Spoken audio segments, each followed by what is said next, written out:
Gus Miftah, Gus Miftah, dan Gus Miftah. Nama itu mungkin udah nggak asing lagi ya di pikiran kita akhir-akhir ini karena emang kasusnya yang lagi viral dan emang sebelumnya emang dia udah terkenal sih. Nah, gimana kronologinya, gimana kasusnya, dan gimana resolusinya? Yuk kita bahas di video kali ini. Let's go. Assalamualaikum warahmatullahi wabarakatuh. Ketemu lagi dengan kami di channel Don Edano. Di channel ini kita akan sering ngebahas mengenai kasus, isu, atau hal yang lagi rame diperbincangkan baik lokal maupun internasional. Nah, di video kali ini kita bakal membahas mengenai kasus atau kronologi. Apa sih yang membuat Gus Miftah ini jadi viral dan banyak diperbincangkan oleh orang banyak. Tapi sebelum kita ngebahas mengenai kontroversi dan yang viral belakangan, penting buat kita untuk tahu siapa sih Gus Miftah itu dan gimana latar belakang beliau. Gimana asal-usulnya dan gimana kok beliau bisa sampai rame gitu ya. Kalau soal ini, itu sebenarnya ada dua versi sih yang lagi berseliweran di belakangan ini ya. Versi pertama itu adalah versi dari netizen yang mengatakan bahwa beliau atau Gus Miftah itu bukan seorang anak kiai atau nggak pantas lah untuk dipanggil seorang Gus. Nah, buat yang belum tahu, Gus itu adalah sebenarnya sebutan buat anak seorang kiai. Kata Gus itu sebenarnya diberikan bukan untuk menghormati Gus atau orang itu sendiri, tapi melainkan untuk menghormati ayahnya atau kiai yang karena kontribusinya ke masyarakat secara luas. Sama halnya kayak kita nyebut seseorang sebagai Habib, bukan berarti kita menghormati beliau sebagai Habib, tapi menghormati keturunan beliau yang berasal dari Nabi Muhammad SAW. Nah, balik lagi ke Gus Miftah gitu ya. Banyak yang beranggapan kalau beliau ini bukan merupakan seorang Gus atau bukan merupakan seorang anak kiai. Ada yang bilang kalau nama aslinya adalah Taim dan beliau merupakan anak dari pekerja serabutan di Lampung, which is bukan kiai gitu ya. Bahkan Gus Najih atau putra dari Mbah Maimun Zubair pernah berdauh bahwa Gus Miftah ini sebenarnya bukan Gus karena bukan keturunan dari kiai. Jadi intinya untuk latar belakang versi pertama ini banyak yang beranggapan bahwa Gus Miftah bukan seorang anak kiai dan bukan seorang Gus. Dan sebaliknya, di versi kedua, itu banyak juga yang beranggapan bahwa Gus Miftah ini betul-betul memang keturunan dari orang alim atau keturunan dari kiai. Salah satunya seperti yang didawuhkan oleh Kiai Haji Ahmad Fahrur Razi atau Gus Fahrur yang menjabat sebagai Ketua PBNU Bidang Keagamaan, yang juga sekaligus menjabat sebagai Ketua Ikatan Gus-Gus Indonesia atau disingkat IGI. Gus Fahrur mengatakan bahwa beliau atau Gus Miftah betul keturunan ulama besar, yaitu keturunan dari Syekh Hasan Besari Ponorogo. Maka dari itu menurut Gus Fahrur, Gus Miftah berhak menyandang title Gus. Tak hanya itu, Gus Fahrur juga menyampaikan bahwa Gus Miftah itu punya pondok pesantren yang namanya Ora Aji yang berada di Sleman, Yogyakarta. Hal ini juga diperkuat oleh statement dari Gus Miftah itu sendiri di beberapa kesempatan gitu ya, di mana beliau menegaskan bahwa beliau adalah keturunan ke-9 dari Syekh Hasan Besari Ponorogo. Buat yang nggak tahu ya, Syekh Hasan Besari itu adalah ulama besar di Jawa Timur abad ke-17-an. Beliau ini dijuluki sebagai guru para pendiri pondok pesantren ternama kayak Gontor, Ploso, dan juga Lirboyo. Karena keturunan-keturunan beliau yang mempunyai pengaruh yang luar biasa dalam membangun dan membimbing dan membina pondok-pondok besar ini. Salah satu keturunan dari Syekh Hasan Besari ini adalah Hadratus Syekh Hasyim Asy'ari, pendiri dari Nahdlatul Ulama gitu ya. Nah, jadi kalau misalkan pengakuan ini benar adanya, berarti memang betul bahwa Gus Miftah merupakan keturunan dari kiai dan memang pantas untuk menyandang title Gus. Tapi ya balik lagi ke kalian ya, mau percaya versi pertama atau mau percaya versi kedua, itu terserah. Coba tulis di komentar kalian percaya versi yang mana.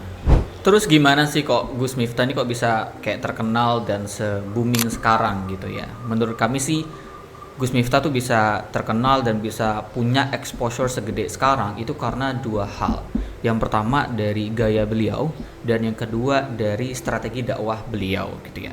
Dari segi gaya pertama, kita bisa ngelihat kalau misalkan dari persona Gus Miftah itu beda dengan kiai dan Gus kebanyakan. Kalau Gus atau kiai kebanyakan kan biasanya keluar dengan berpakaian serba putih, baju putih, pakai sarung, pakai kopiah putih, sorban dan lain sebagainya.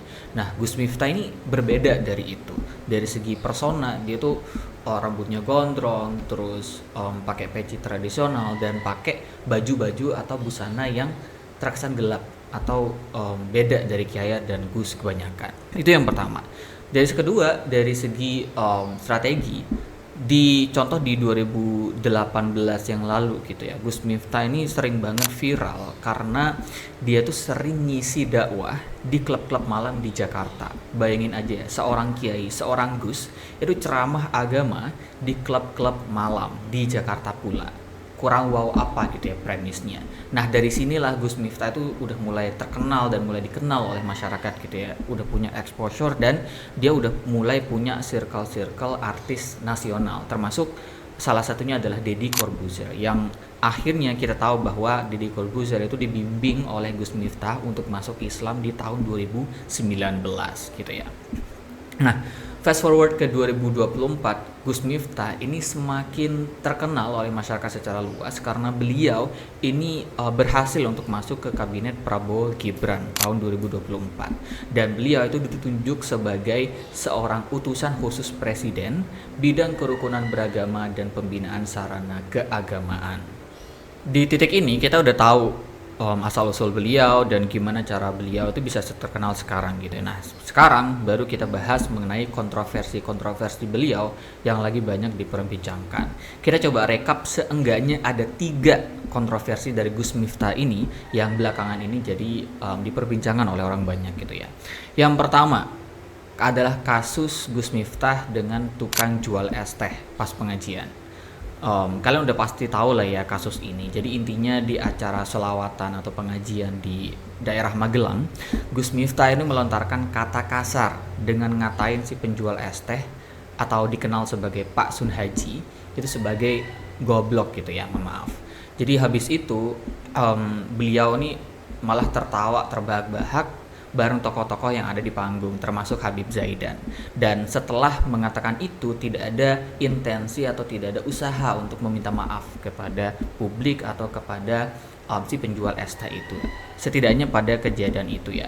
Nah setelah kejadian itu viral, akhirnya respon dari kasus ini itu benar-benar sangat masif, baik di tingkat nasional atau maupun di tingkat internasional. Bahkan dukungan moral dan moral itu sudah tersalurkan gitu ya ke Pak Sun Haji yang dianggap sebagai korban, berupa uang ratusan juta, beasiswa untuk anaknya, tawaran umroh gratis berkali-kali lipat, bahkan Pak Sun Haji ini dijadikan sebagai anggota kehormatan Banser secara cuma-cuma tanpa ada proses apapun. Nah sebaliknya untuk Gus Miftah, komentar-komentar ke beliau ini sangat masif dan umumnya berkonotasi negatif. Gak cuma netizen lokal gitu, bahkan Perdana Menteri Malaysia Pak Anwar itu juga sempat komentar loh, luar biasa banget pengaruhnya. Nah Perdana Menteri Malaysia ini bilang bahwa perilaku yang dilakukan oleh Gus Miftah ini adalah contoh dari sikap angkuh, sombong, dan sebenarnya nggak layak untuk diutarakan oleh pemuka agama gitu. Pada akhirnya Gus Miftah mengaku salah dan meminta maaf baik melalui sosial media beliau dan juga meminta maaf secara langsung kepada Pak Sun Haji atau bapak penjual es teh ini. Tapi lucunya permintaan maaf Gus Miftah ini pun masih dibuat sebagai bahan terhadap Gus Miftah. Contohnya yang pertama video permintaan maaf beliau yang dipost melalui sosial media. Netizen menganggap bahwa bahasa-bahasa yang digunakan oleh Gus Miftah dalam video permintaan maaf itu, contohnya pas bilang bahwa beliau meminta maaf atas tindakan yang dinilai mungkin berlebihan. Nah kalimat ini yang diartikan oleh netizen bahwa Gus Miftah ini secara kepribadian mempunyai kepribadian yang self-centris, arogan, dan sepertinya tidak mengakui kesalahannya secara tulus karena ada embel-embel mungkin di sana gitu ya. Nah yang kedua, proses permintaan maaf Gus Miftah secara langsung kepada Pak Sun Haji ini juga dinilai gesturnya atau dikritik oleh orang banyak karena gestur Gus Miftah itu sendiri. Nah contohnya ketika Gus Miftah minta maaf kan Gus Miftah kayak ngerangkul gitu ya Pak Sun Haji gitu ya. Nah itu juga dianalisis oleh analis politik Pak Hendry Satrio yang menganggap bahwa permintaan maafnya itu kayak terkesan intimidatif dan nggak tulus gitu karena kalau misalkan kita lihat di videonya kita bisa melihat bahwa dari raut wajah Pak Sun Haji itu bahwa beliau tuh kayak ngerasa nggak nyaman gitu ya, entah karena beliau ngerasa takdim kepada Gus Miftah, entah apakah karena beliau grogi atau memang betul bahwa Pak Sun Haji ini merasa diintimidasi gitu ya, karena Gus Miftah kan datang dengan timnya yang banyak dan media gitu ya. Jadi mungkin ada perasaan sedikit intimidatif dan takut dari Pak Sun Haji itu sendiri. Setelah Gus Miftah ngeposting videonya atau setelah Gus Miftah meminta maaf secara langsung kepada Pak Sun Haji gitu ya, komentar-komentar ke Gus Miftah itu tetap berseliweran sampai sekarang. Tapi terlepas dari itu, kasus ini itu bisa dibilang sudah selesai ketika Gus Miftah datang ke kediaman Pak Sun Haji buat minta maaf secara langsung. Banyak orang yang menyayangkan sih, kenapa kok minta maafnya itu baru sekarang? Karena kejadiannya itu sebenarnya udah lama, di tanggal 25 November yang lalu. Tapi ya udah sih ya, yang paling penting Pak Sun Haji sudah secara jelas memberikan permintaan maaf beliau, dan Gus Miftah juga mengakui bahwa beliau salah. Jadi kita sebagai netizen itu harusnya bijak untuk menghargai itu. Habis kasus Gus Miftah dengan tukang es teh gitu ya, kita lanjut ke kasus lainnya, yaitu kasus Gus Miftah dengan pelawak wanita senior yaitu Yati Pesek. Jadi waktu itu Gus Miftah itu sedang ceramah gitu ya di pagelaran wayang kulit Dalang Ki Warseno beberapa tahun yang lalu. Di panggung di depan penonton yang banyak, Gus Miftah itu melontarkan celutukan-celutukan yang rasa-rasanya ini kurang pantas untuk diucapkan, apalagi dengan title beliau seorang Gus atau seorang Kiai gitu ya. Saya pribadi sebenarnya nggak tega untuk ngejelasin celutukan-celutukan Gus Miftah. Jadi kalian baca aja di sini ya. Itu kayak beberapa celutukan Gus Miftah yang beliau lontarkan kepada Bu Yati Pesek. Kurang lebih ada 3. Kalian bisa baca di sini. Setelah Gus Miftah melontarkan celutukan-celutukan yang seksis dan kayaknya kurang pantas gitu ya, Bu Yati Pesek sebagai pelawak senior itu dilihat bahwa beliau untuk mencoba tenang gitu ya, dan beberapa kali beliau mencoba untuk merespon dari Gus Miftah itu sendiri. Bahkan di beberapa kesempatan di video itu kita bisa dengar kalau Bu Yati itu bilang bahwa apapun yang diucapkan oleh Gus Miftah, gimana pun tingkahnya, Bu Yati ini tetap menganggap bahwa Gus Miftah ini sebagai gurunya gitu ya. Dan terlebih lagi di hampir akhir video, Bu Yati itu sempat bilang dengan nada atau dengan raut yang sedikit kecewa bahwa Bu Yati mempertanyakan kenapa kok Gus Miftah bisa bertingkah seperti itu dan kenapa kok tingkahnya jadi berbeda gitu ya. Tapi terlepas dari respon atau bagaimana Bu Yati ini mencoba untuk meladeni Gus Miftah di panggung waktu itu, sepertinya memang show must go on gitu ya. Gus Miftah tetap dengan gayanya yang sedikit arogan dan sedikit seksis, tetap melanjutkan dan tetap mengatakan apa yang mau dia katakan. Dan entahlah, sepertinya memang tidak ada permintaan maaf di panggung waktu itu dan semuanya dianggap sebagai normal-normal aja. Selain kasus yang viral dengan penjual es teh, kasus yang viral dengan Bu Yati Pesek pelawak senior, Gus Miftah ini sempat membuat kontroversi gitu ya, karena perlakuannya kepada sang istri di depan publik. Jadi waktu itu Gus Miftah itu sedang kayak duduk gitu ya bersama sang istri di acara ulang tahun pondok katanya, dan di tengah-tengah acara Gus Miftah ini kayak terekam menggoyang-goyangkan kepala istrinya di depan kamera atau di depan publik. Gus Miftah ini langsung mengklarifikasi sebenarnya kalau misalkan itu tuh sebenarnya bercanda, dan bahwa hubungan mereka atau hubungan suami istri dari Gus Miftah dan istrinya itu memang sering bercanda kayak gitu.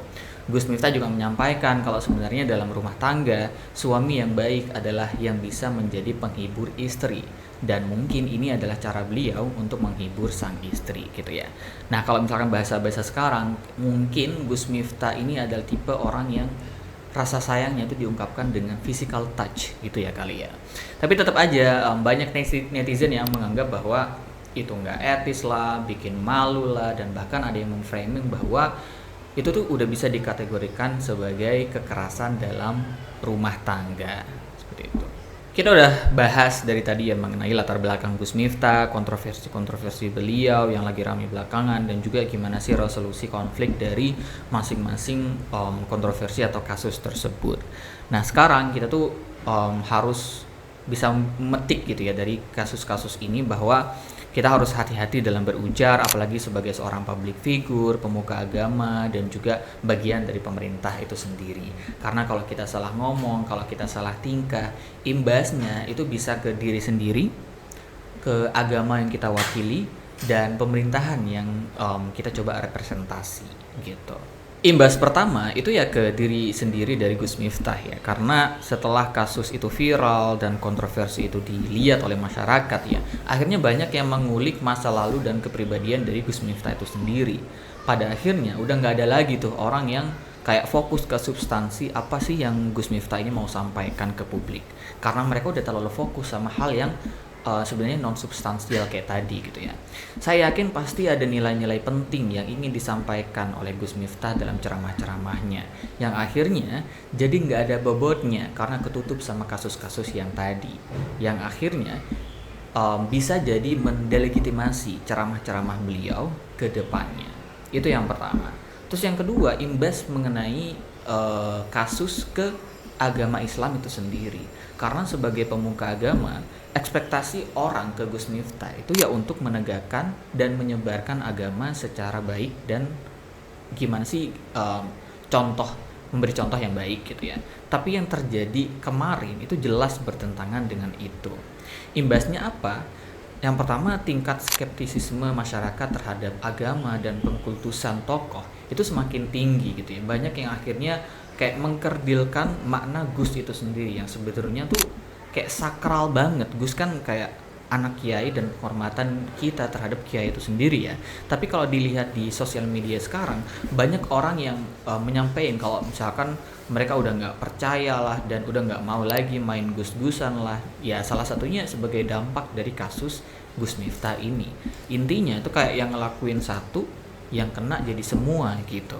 Dan imbas ketiga itu ya imbas ke pemerintahan itu sendiri ya, karena seperti yang udah disampaikan di atas bahwa Gus Miftah ini itu adalah seorang utusan khusus presiden bidang kerukunan beragama. FYI aja ya, sebagai utusan khusus presiden, beliau ini digaji setara menteri. Gaji beliau per bulan tuh kira-kira sekitar 18 juta, belum termasuk tunjangan lain seperti anak istri, pensiun, kendaraan dinas, biaya pemeliharaan, dan lain-lain. Nah, karena Gus Miftah ini sudah jadi bagian dari kabinet gitu ya, tentunya apa yang ia lakukan, baik buruknya, itu akan berdampak juga ke wajah pemerintahannya. Apalagi mengingat bahwa kabinet Prabowo Gibran itu kan masih baru gitu ya, jadi mereka tuh harus kayak menjaga image gimana bisa terlihat baik di masyarakat. Gak heran ketika kasus ini nyebar, khususnya kasus yang dengan penjual ST itu mulai menyebar gitu ya. Seskap atau sekretaris kabinet dari Prabowo Gibran yaitu Mayor Teddy itu langsung repot-repot negur Gus Miftah secara langsung karena memang khawatir imbasnya ke kabinet. Bahkan ada banyak yang demo dan kampanye biar Gus Miftah ini dipecat aja oleh Presiden Prabowo. Contohnya ya, udah ada yang bikin petisi dan pas video ini dibuat, petisinya itu udah ditandatangani oleh lebih dari 160 ribuan orang untuk meminta Gus Miftah ini agar dicopot dari jabatannya. Nah, mungkin itu aja yang bisa kita sampaikan dalam video kali ini. Semoga sedikit banyak bisa ngasih manfaat lah ya buat kalian. Kalau misalkan kalian suka bisa di like aja. Kalau misalkan kalian nggak suka bisa dislike aja. Silakan subscribe dan share video ini kalau misalkan kalian ngerasa bermanfaat. Sampai jumpa di video selanjutnya. Wassalamualaikum warahmatullahi wabarakatuh. Peace.